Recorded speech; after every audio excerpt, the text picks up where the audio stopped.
Hello and welcome guys. In this video we will discuss about how to prepare for RRB JEE CBT 1 and SSC JEE CBT 2 simultaneously in 40 days. तो RRB JEE का schedule है वो आज आ गया है। RRB ने बहुत सारे शेड्यूल आज दिए हैं 4-5 एग्ज़ाम्स के, जो कि 2025 की वैकेंसी है और 2026 में इनके एग्ज़ाम्स होने वाले हैं। तो ऐसे ही RRB JEE का सबसे पहले इन्होंने डाला था और ये जो एग्ज़ाम है 19-20 फरवरी और 3 मार्च को हो रहा है। तो मतलब आप मान के चलो कि यहाँ से लगभग 40 दिन है आपके पास CBT 1 के लिए। सीट्स आपको ऑलरेडी पता है कि इतनी कम सीट है, कैसे आपको compete करना है, कैसा आपका माइंड सेट होना चाहिए।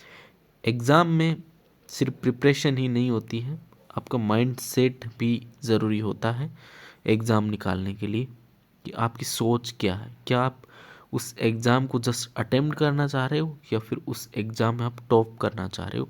दोनों अलग अलग पहलू है। दूसरी बात है कि SSC JEE CBT 2 की, तो SSC JEE CBT 2 अभी देखा जाए तो CGL का एग्ज़ाम है 18-19 तारीख को। उसके बाद और भी एग्ज़ाम्स लगे हुए हैं। एज ऑफ नाउ ऐसा लग रहा है कि ये जो एग्ज़ाम है SSC वाला, ये आपका क्लैश भी हो सकता है। इट कैन बी क्लैश, और या फिर होगा तो फिर मार्च में तो होना ही होना है, वरना इसका मिनिमम चांस ये है कि इसका जो है 25-26 फेब के आसपास भी हो सकता है। अगर एक महीने मतलब अब मान के चलो कि 21 जनवरी तक आपका रिजल्ट आ जाए और फिर 20 फरवरी तक आपका एग्ज़ाम CBT 2 होने के चांस है। ये एक अनुमान है मेरा। इसके अलावा मार्च में तो होना ही होना है। तो आपके पास टाइम कम है, सभी चीज़ों को साथ में कैसे लेके चलेंगे। पहले मैं बात करूं RRB JEE की, तो RRB JEE में आपके पास यहाँ पे RRB JEE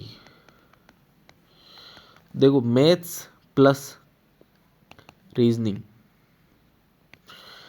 इन दोनों में से आपके पास जो है you have marks of 55 marks आपको गेन कर सकते हो यहाँ से।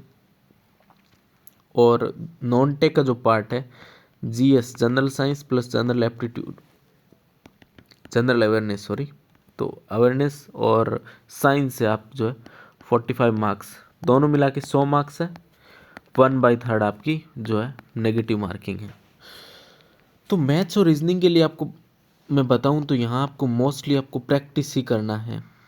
प्रैक्टिस, ओनली प्रैक्टिस, मतलब आपको मोस्ट ऑफ प्रोबेबली के टेस्ट देने हैं आपको। मैथ्स के रीजनिंग के नंबर नहीं है कोई बात नहीं, लेकिन देने टेस्ट। GS और जनरल अवेयरनेस के लिए आपको मैं एक चैनल रिकमेंड करूँगा, परमार SSC नाम से चैनल है।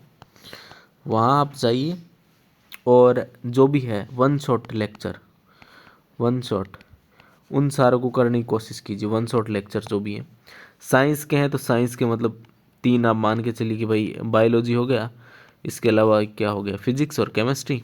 और इसके अलावा जनरल अवेयरनेस की बात करें, बहुत बड़ा है, करना ही पड़ेगा, कोई ऐसा है नहीं मौका कि आप छोड़ सकते इसको। जियोग्राफी हो गया, पॉलिटी हो गया, हिस्ट्री हो गया। इसके अलावा जो आजकल जो स्टैटिक का पार्ट है वो वाला काफ़ी आता है, तो ये करना है। प्लस करंट अफेयर ये भी करना है, क्योंकि देखो आप ऐसा नहीं है कि आप अभी छोड़ दोगे कि चलो मैं तो इन पे फोकस कर लेता हूँ, ऐसा नहीं है। क्योंकि सीट्स काफ़ी कम है, लेस नंबर ऑफ सीट्स हैं, सीट्स काफ़ी कम है। पिछली बार जो लोग डिज़ाइन और ड्राइंग के लिए क्वालिफाई कर रहे हैं, वैसा कंपटीशन इस बार प्री क्वालिफिकेशन का होगा, क्योंकि बहुत कम सीट्स हैं। इस सीट्स में आपका प्री निकालना भी एक बहुत बड़ी चुनौती है, क्योंकि आप एक टेक्निकल फील्ड के कैंडिडेट हो। तो नॉन टेक में जो महारत हासिल है वो आसानी से नहीं होती है।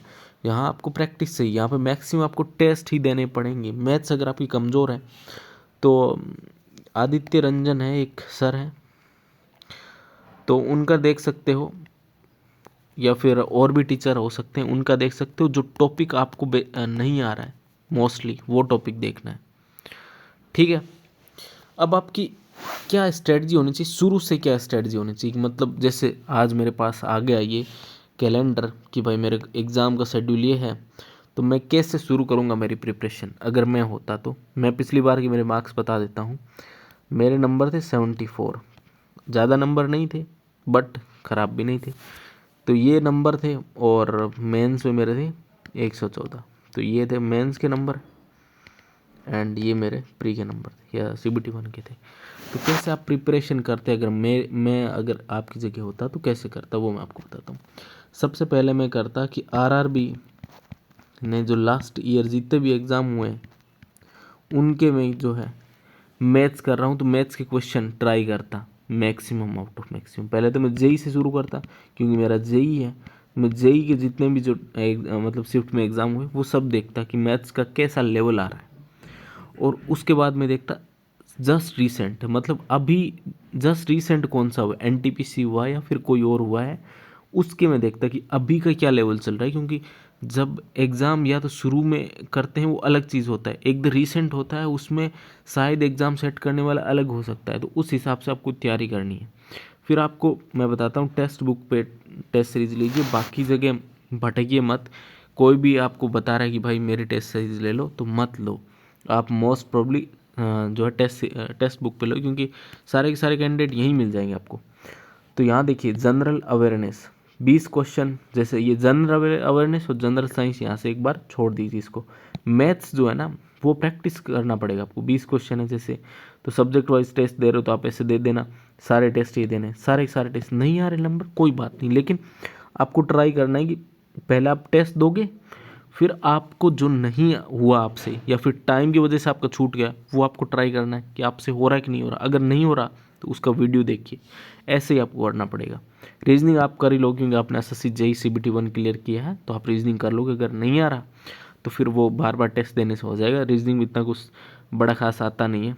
फिर यहाँ देखो ये है सब्जेक्ट वाइज, ये है सेक्शनल वाइज। सेक्शनल वाइज का मतलब है कि ऐसे ही आपको टेस्ट एग्जाम में मिलेगा। मतलब जैसे जनरल साइंस है तो 30 क्वेश्चन मिलने वाले, मैथ्स है तो आपके कितने 30 क्वेश्चन मिले, रीजनिंग में आपके 25 क्वेश्चन मिलेंगे, जनरल अवेयरनेस में आपके 15 क्वेश्चन मिलेंगे। तो ऐसे ही वेटेज जो है आपको मेंस सॉरी जो एग्ज़ाम है मेन एग्ज़ाम उसमें देखने को मिलेगा। हालांकि जनरल अवेयरनेस और साइंस में वेटेज जो है इधर उधर होता रहता है, लेकिन मैथ्स और रीजनिंग का वेटेज सेम है। मैथ्स आपके लिए बहुत बड़ा गेम चेंजर होगा क्योंकि 30 नंबर का यहाँ पे मैथ्स आ रहा है। रीजनिंग हालांकि आप कर लोगे, 25 में से 23 क्वेश्चन सही करना ये कोई बड़ी बात नहीं है, कर लोगे 23-24। मैथ्स क्योंकि आपने नहीं किया या फिर अगर आपने DDA दिया तो आपने तैयार किया होगा, इससे पहले RRB JEE पहले दिया तो तैयार किया होगा, लेकिन इस बार बहुत टाइट कंपटीशन है, आपको बहुत ज़्यादा मेहनत करनी पड़ेगी। अब ये जब आप कर लो मैथ्स और रीजनिंग, फिर आप क्या जब ये टेस्ट दे रहे हो ना एक एक आधा वीडियो देख लेना पर मार के। जैसे मैं बता देता हूँ यार, अगर आपको नहीं पता ना तो पर मार के देख लेना और ये जो मैंने बताया वो कर लेना।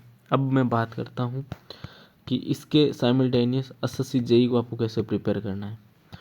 देखो SSC JEE CBT 2 आपके लिए देखा जाए अगर आपके नंबर अच्छे हैं, जैसे मैं मान लेता हूँ कि आपके नंबर 150 हैं या फिर 145 प्लस है, तो आपको टारगेट यही होना चाहिए कि आप मैक्सिमम आउट ऑफ मैक्सिमम इसी पे लगे रहे क्योंकि आपकी नौकरी लगने के चांस यहाँ सबसे ज़्यादा है। RRB में आप क्या टेस्ट के थ्रू दीजिए। अगर SSC आपके नंबर अच्छे हैं तो आप RRB जो है मोस्टली आपके टेस्ट के थ्रू दीजिए क्योंकि 145 आ रहे हैं नंबर आए हैं, मतलब आपका जनरल अवेयरनेस आपको आता है, जनरल साइंस भी आपको आता है, ये दो तो आता है, रीजनिंग भी आपको आता है, तभी ये इतने नंबर आते हैं। थर्ड आपको मैथ, मतलब मैथ्स ही आपके लिए जो रहेगा वो स्कोरिंग रहेगा, उसको कमांड बनाइए। 30 है वो मतलब जो क्वेश्चन है वो, और मैक्सिमम आउट ऑफ मैक्सिमम लाने के लिए टेस्ट तो देनी ही है यहाँ पे। उसके बाद आपको जो फुल लेंथ टेस्ट देने एफएलटीज, जो एफएलटीज है वो बाद में देने, अब भी नहीं देने। नंबर के बारे में मत सोचिए कितने भी नंबर आ रहे हैं, टेस्ट देना बहुत मैंडेटरी है। यही था जो मैंने बताया। वीडियो फिलहाल इतना ही। Thank you very much.